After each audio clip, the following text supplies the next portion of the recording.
Well, hey there, y'all. Guess who's back? That's right, NFL prediction season is back, baby. We've got playoff picks, division winners, Super Bowl contenders.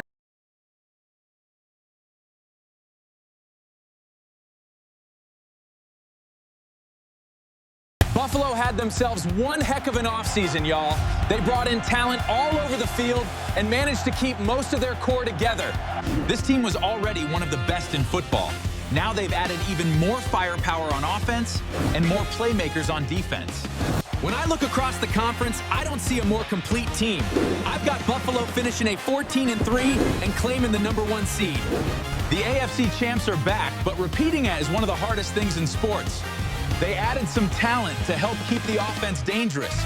They've still got plenty of talent, but they also lost a few important pieces that could show up when games get tight late in the season. I think the championship hangover catches up with them. They'll stay competitive, but I've got them finishing 9-8 and barely missing the postseason. Down in Miami, a brand new era is getting underway. There's excitement about the future, but there's also a lot of change happening. When you lose several cornerstone players in a short amount of time, it's tough to stay competitive right away. This season feels more about building toward tomorrow than winning today. I've got Miami finishing 5-12. The Jets didn't make any moves to be entertaining, which is why they won't win much. The problem is there are still too many holes on this roster, and I just don't see enough depth to survive a long season. Jets fans ain't gonna like this one. I've got New York finishing 1-16 and holding the #1 pick when the season ends.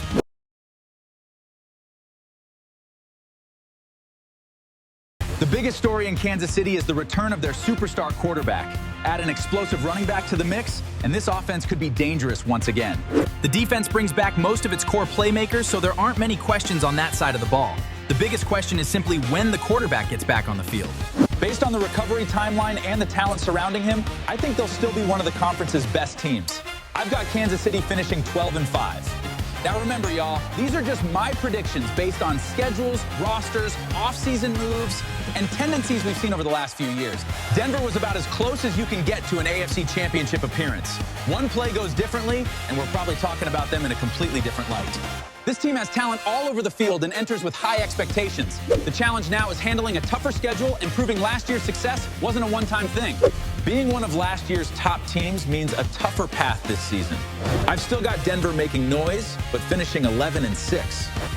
When the Chargers protected their quarterback, they looked like a team capable of beating just about anybody on their schedule. The problem was keeping him upright consistently. Unfortunately, I don't think they did enough this offseason to completely solve that issue. To me, this division comes down to two heavyweights. The Chargers stay competitive, but not at the Chiefs or Broncos level. I see them finishing 8-9. The Raiders are still building toward the future. There are pieces in place, but this roster isn't quite ready to compete for the division. The good news is their rookie quarterback looks like he could become the face of the franchise. That's exactly what fans want to see during a rebuild. I think brighter days are ahead, but they're still a couple years away from serious contention. I've got the Raiders finishing 4-13.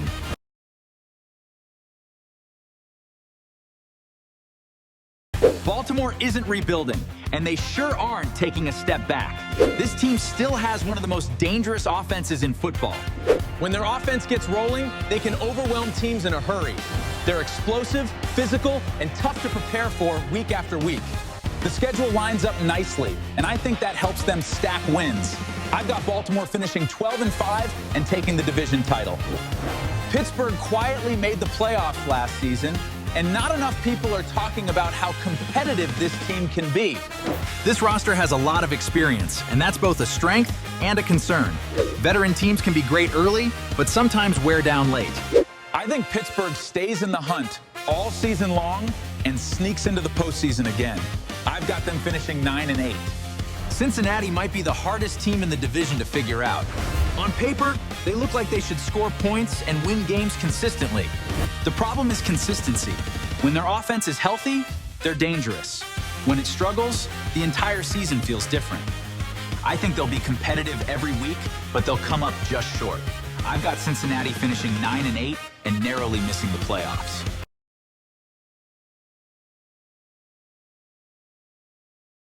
Don't sleep on Jacksonville, y'all. This team may not get the national attention every week, but they're capable of playing some really good football. If the quarterback gets protection, the run game stays productive, and the defense handles its business, this team can compete with anybody in the division. I think Jacksonville puts it all together and wins a tight division race. I've got the Jaguars finishing 11-6. Houston was one of the toughest teams to put away last season. They kept pressure on opponents and found ways to stay in games. The offense had its struggles at times, but the defense did not stop giving this team a chance to win football games. This team stays right in the hunt until the very end, but I think they barely missed the division title. I've got Houston finishing 10-7. A lot of people were pulling for Indianapolis last year, but injuries kept showing up at the worst possible times. The team couldn't hold early success. The big question is whether they can get the same level of production after dealing with so many setbacks a season ago. Injury-prone teams can't be successful. I think they'll have some competitive moments, but they will see struggles. I've got Indianapolis finishing 7-10. Tennessee enters the season with plenty of questions. Right now, it still feels like this team is searching for direction. They need a leader on that sideline. The biggest issue is not using the talent to its full potential and developing the team. This can't move forward without evaluating its strengths and maximizing on it. Until they establish a clear identity, it's hard to see them climbing the standings. The rebuild is still going to take longer. I've got Tennessee finishing 5-12. Hope you enjoyed my NFL predictions. Once the preseason kicks off, I'll be back with updated predictions and even deeper analysis. This channel is all about football. Predictions, rankings, reactions, analysis, and plenty of content that's made to be fun, engaging, and enjoyable for every football fan. If you haven't already, smash that like button, hit subscribe to join the community, and ring that bell so you're the first to know when new football content drops. See you in the next one.